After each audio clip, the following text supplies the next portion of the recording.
Sandeep വാര്യരെ road ഷോയ്ക്കിടയിലെ സംഘർഷം പടന്ന കടപ്പുറത്ത് വച്ചിയപ്പോൾ അവിടുത്തെ പടന്ന CPM ഓഫീസിൽ നിന്ന് ഏറുണ്ടായി. അവിടെ സംഘർഷമുണ്ടായി, ട്രാഫിക് ജാമായി.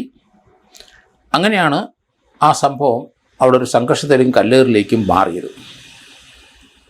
സന്ദീപ് വാര്യരെ നമുക്കറിയാം, 2024 BJP വിട്ട് കോൺഗ്രസ്സിൽ വന്നയാളാണ്. അയാൾ കമ്പ്യൂട്ടർ ഡിപ്ലോമ ബിരുദധാരിയാണ്. അതുവരെ അദ്ദേഹത്തിന് 2024 വരെ BJP ബാക്ക്ഗ്രൗണ്ട് ആയിരുന്നു. 2021 ഷൊർണൂർ BJP സ്ഥാനാർത്ഥിയായി നിന്ന ആളാണ്. ഏതായാലും 4431 വോട്ടിൻ്റെ ഭൂരിപക്ഷത്തിലാണ് ജയിച്ചിരിക്കുന്നത്. പടന്ന കടപ്പുറത്ത് എത്തിക്കഴിഞ്ഞപ്പോഴാണ് സംഘർഷം രൂക്ഷമായത്. കാരണം അവിടെ CPMൻ്റെ ഓഫീസുണ്ട്. ആ ഓഫീസിൽ നിന്ന് ഇങ്ങോട്ട് കല്ലേറ് വന്നു, ഇവിടുന്ന് തിരിച്ചും കല്ലെറിഞ്ഞു. ഏതായാലും പോലീസ് സോമോട്ടായിട്ടൊരു കേസ് രജിസ്റ്റർ ചെയ്യുന്നതാണ് എനിക്ക് തോന്നുന്നത്. അവിടെ റോഡ് ബ്ലോക്കായി വന്നപ്പോഴാണ് സംഘർഷം പതുക്കെ പടന്നയിൽ രൂപപ്പെട്ടത്. ഇരു ഭാഗത്തു നിന്ന് കല്ലേറുണ്ടായതായിട്ടാണ് പറയുന്നത്. ഏതായാലും പടന്ന CPMൻ്റെ ഓഫീസിൽ നിന്നും അതിശക്തമായ ഏറ് വന്നു. പ്രവർത്തകരെ പോലീസ് ലാത്തി വീശി പിരിച്ചുവിടുകയും ചെയ്തു.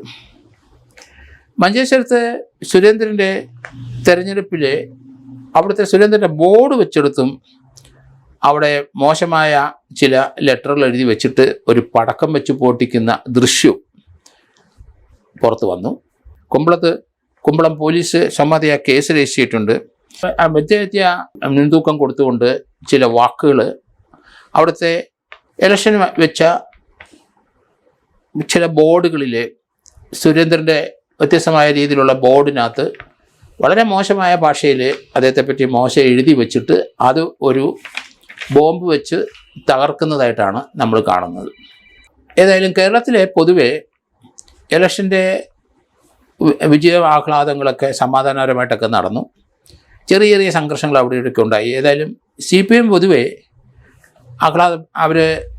ഈ ആഹ്ലാദപ്രകടനം എതിർത്ത് ഒന്നും സംസാരിച്ചില്ല, അതിൽ പ്രവർത്തിച്ചില്ല.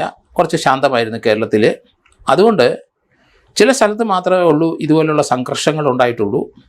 പൊതുവെ സമാധാനപരമായ ഇലക്ഷൻ്റെ റിസൾട്ട് വന്ന ശേഷം ഏതായാലും ഭരണകക്ഷിയായാലും പ്രതിപക്ഷമായാലും ശരി, ഇനി വരാൻ പോകുന്ന ആളായാലും ശരി, എല്ലാ രാഷ്ട്രീയ പാർട്ടികളും കേരളത്തിൽ പൊതുവെ സമാധാനപരമായ ഒരു അന്തരീക്ഷത്തെ തന്നെ വേണം ഇത് കൈകാര്യം ചെയ്യാൻ. അതുകൊണ്ട് അക്രമ സ്വഭാവത്തിൽ നിന്ന് എല്ലാവരും വിട്ടു നിൽക്കണമെന്നാണ് എൻ്റെ അഭ്യർത്ഥന.